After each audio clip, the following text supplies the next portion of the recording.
देख रहे हैं इन डार्क राजकुमार के साथ। तो चलिए बढ़ते हैं आज की कहानी की ओर। दोस्तों, कहने को तो आज भी हमारी धरती पर काफ़ी ऐसी जगहें होती हैं जहां पर भूत पिशाच होने का दावा किया जाता है, लेकिन कहते हैं कि कभी कभी लोग उन सभी बातों को झुठलाते हैं और कहते हैं कि वहां पर कुछ ऐसा नहीं है, और उनके ऊपर कभी कभी वो चीज़ें इतनी ज़्यादा भारी पड़ जाती हैं कि वो अपनी ज़िंदगी में उन चीज़ों से उभर ही नहीं पाते। दोस्तों, आज की कहानी कुछ इस तरह से ही है। ये कहानी शुभम के साथ हुई थी। दक्षिण भारत के रहने वाले शुभम जी बताते हैं कि उनका गांव एक ऐसे इलाके में पड़ता है जिसके आजू बाजू में बहुत ही कम गांव होते हैं और दूर दूर तक सिर्फ सन्नाटा पसरा रहता है। और गांव से जो शहर के बीच में रास्ता पड़ता था वो रास्ता काफ़ी वीरान था और उसके अंदर लोगों की चहलकदमी भी काफ़ी कम होती थी और एक मनुष्यत हमेशा छाई रहती थी। दोस्तों, ये कहानी साल 2010 की है, जब उनका गांव शिक्षा की इस जनरेशन में आज भी काफ़ी पिछड़ा हुआ था, जिस वजह से उस गांव के लोग आज भी भूत पिशाच होने का दावा करते हैं। लेकिन ऐसा नहीं है कि सारे के सारे लोग ही इसी तरह से अनपढ़ और गंवार हैं। कुछ लोग ऐसे भी हैं जिन्होंने शहर में जाकर पढ़ाई भी की है और वो वहाँ पर बिजनेस करते हैं और उनका मानना होता है कि भूत पिशाच कुछ नहीं होता। तो मैं आपको आगे की कहानी अपने खास दोस्त शुभम के नज़रिए से बताऊंगा। दुकान पर काम करते करते आज मुझे तीसरा साल था, लेकिन मैंने कभी भी रात में उस रास्ते के सफ़र को अंजाम नहीं दिया था जिसके बारे में गांव के लोग मुझे बताते थे कि वहां पर एक भूत रहता है। कहने को तो मैं उनका मजाक उड़ा देता था, लेकिन कभी कभी वो बताते थे कि एक बार उनके दादाजी सड़क से होते हुए गुजर रहे थे तो अचानक उन्हें सड़क के बगल वाली कांटेदार झाड़ी के अंदर एक औरत दिखी। वो तो अच्छा था कि वो भागते हुए माता दुर्गा के मंदिर में चले गए, वरना उनकी मौत हो जाती, या फिर यूं कहें कि वो औरत या चुड़ैल उन्हें मारकर फेंक देते। दोस्तों, इन बातों को सुनकर हर कोई डर जाए, लेकिन सच कहूँ तो मेरा नज़रिया काफ़ी अलग था और मैं इन चीज़ों पर विश्वास नहीं करता था, इसलिए मैं हंसकर उनकी बातों को टाल देता था। मगर एक दिन मुझे नहीं पता था कि मेरी ज़िंदगी इस तरह का भयानक पड़ाव लेगी। ये उस दिन की बात है जब दुकान का काफ़ी सामान ख़त्म हो गया था और इन दोनों इधर सामान बेचने वाली गाड़ी भी नहीं आ रही थी, जिसके चलते मुझे एक मीटिंग में जाना पड़ा था। और उस मीटिंग में जाने के लिए मुझे दुकान से शाम के 7 बजे निकलना था। अब इन दोनों ठंड का माहौल चल रहा था, तो ऐसे में बाइक लेकर जाना तो और भी ज़्यादा गलत हो सकता था, इसलिए मैंने पैदल जाना ही ठीक समझा। मैंने अपने ही दुकान के सर्वेंट को अपने साथ ले लिया था जो मेरे लिए यहाँ पर काम करता था। उसका नाम अंकित था और मैं और अंकित शाम के करीब 7 बजे के आसपास उस मीटिंग को अटेंड करने के लिए निकल पड़े थे। अब हमारी दुकान का नाम इस गांव में ज़ोरों शोरों से था, तो मैं नहीं चाहता था कि जल्दी से सामान ख़त्म हो जाए और उसके बाद लोगों का दुकान के ऊपर से विश्वास उठने लगे। इसलिए मैं आज के आज इस सामान को दुकान के अंदर डिलीवर करना चाहता था और इसके लिए मैं कितनी भी मीटिंग अटेंड कर सकता था। जाते वक्त मेरे ही कर्मचारी अंकित ने मुझे बताया कि उस रास्ते पर भूत प्रेत होने का दावा किया जाता है, लेकिन ऐसी बातों को सुनकर मुझे हंसी आ गई और उसके बाद मैंने उससे कहा कि अरे भाई, तुम गांव वालों को पता नहीं क्यों, लेकिन इस रास्ते के बारे में काफ़ी अफवाह फैला रखी है। तुम ही देख लो, इस रास्ते पर दूर दूर तक कोई इंसान नज़र नहीं आ रहा है। इतना सुनते ही अंकित और मेरे बीच में एक बार के लिए खामोशी छा गई, लेकिन उसके बाद उसने उस सन्नाटे को तोड़ते हुए कहा, अरे साहब जी, यही तो वजह है कि इस सड़क के ऊपर इंसान तो छोड़ो, दूर दूर तक कहीं आपको कोई जानवर भी नहीं दिखेगा। उसकी बात सुनने के बाद जब मैंने गौर किया तो मैंने पाया कि सच में उस सड़क के ऊपर कोई आदमी तो दूर की बात थी, मुझे कुछ छोटा मोटा जानवर भी नहीं दिख रहा था। मैं अपने दिल की धड़कनों को भी उस सन्नाटे के अंदर साफ साफ सुन सकता था, लेकिन मुझे अभी भी अपने सहकर्मी की बातों पर यकीन नहीं हो रहा था और मुझे ऐसा लग रहा था कि हो सकता है ये इन सभी का भ्रम होगा। और यही सोचकर मैं अपने कदमों को लगातार आगे बढ़ाने लगा। फिर कुछ देर के बाद हम उस जगह पर पहुंच गए जहां पर हमें जाना था। वो यहाँ से करीब 2 किलोमीटर दूरी था, तो ऐसे में हमें उस मीटिंग को ज्वाइन करने में ज़्यादा वक्त नहीं लगा और जल्दी से मीटिंग भी स्टार्ट हो गई। आज का दिन हमारे लिए काफ़ी अच्छा रहा था। पहले तो वहाँ आते ही मीटिंग स्टार्ट हो गई और उसके बाद मीटिंग के अंदर जो सारी बातें हुई उसको सुनकर हमें काफ़ी अच्छा लगा। दरअसल हमें बताया गया कि कल शाम को 4 बजे हमारी दुकान के अंदर सारे सामान की डिलीवरी कर दी जाएगी। हालांकि किसी दिक्कत की वजह से वो सामान गैराज में ही रोक दिया गया था, लेकिन अब सब कुछ सही हो गया है। तो ऐसे में कल के दिन ही हमारी दुकान पर सारा सामान पहुंच जाएगा।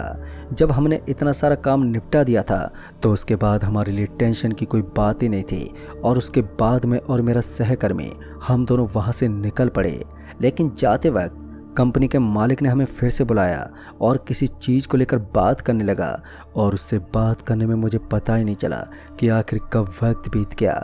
और इसी तरह बात करते करते रात के करीब 11:30 बज गए।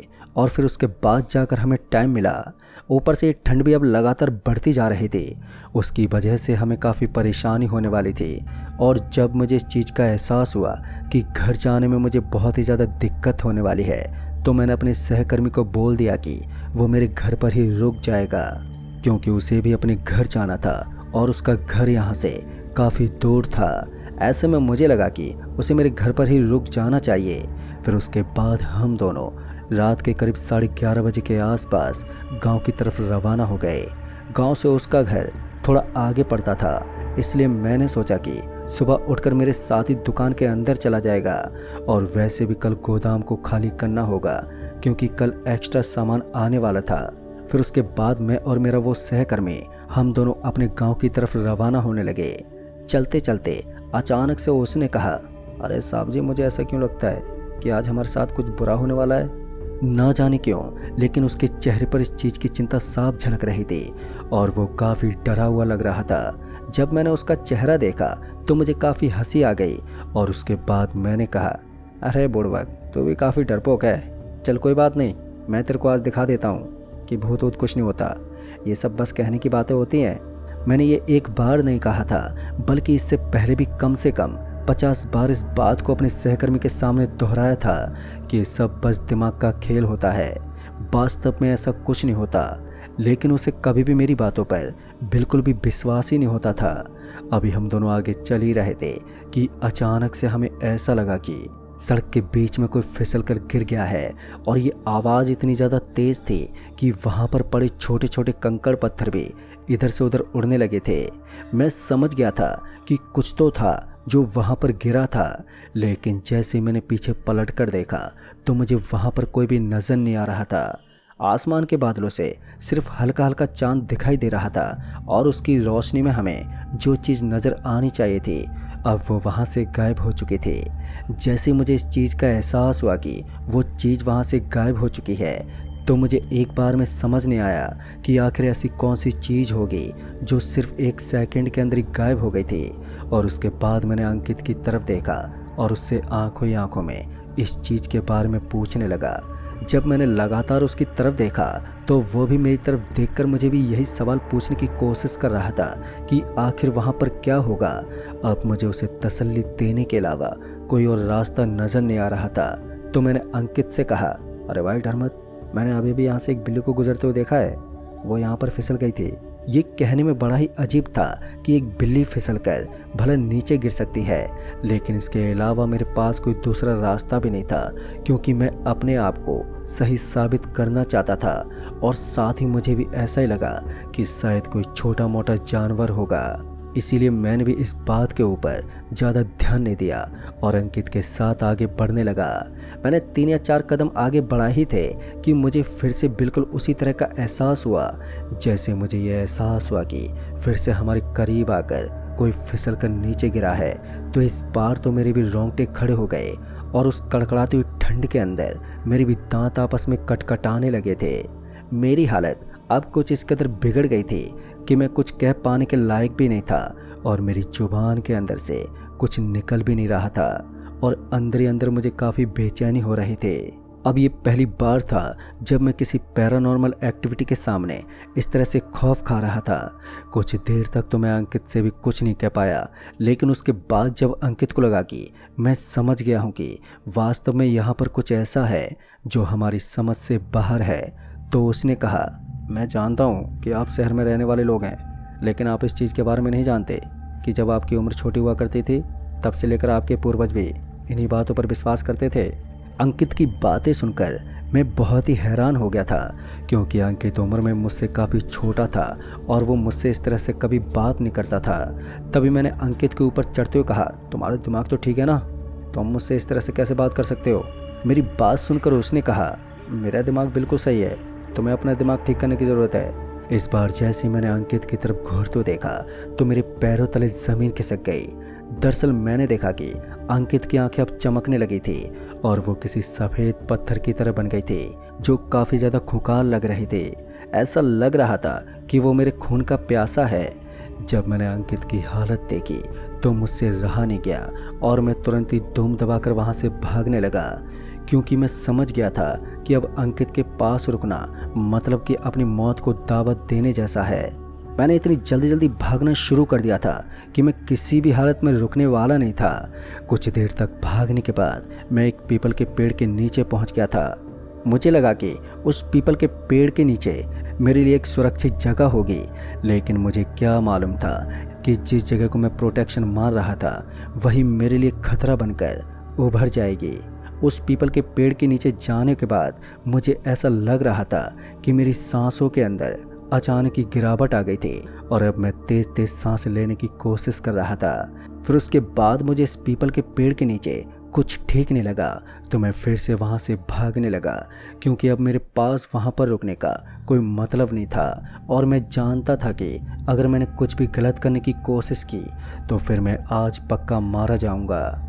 फिर इसी बीच मैंने देखा कि मेरा सहकर्मी अंकित भी भागते हुए मेरी तरफ आ रहा था और जब मैंने देखा कि अंकित लगातार मेरी तरफ भागते हुए आ रहा है तो मैं अंदर से सुन्न हो गया।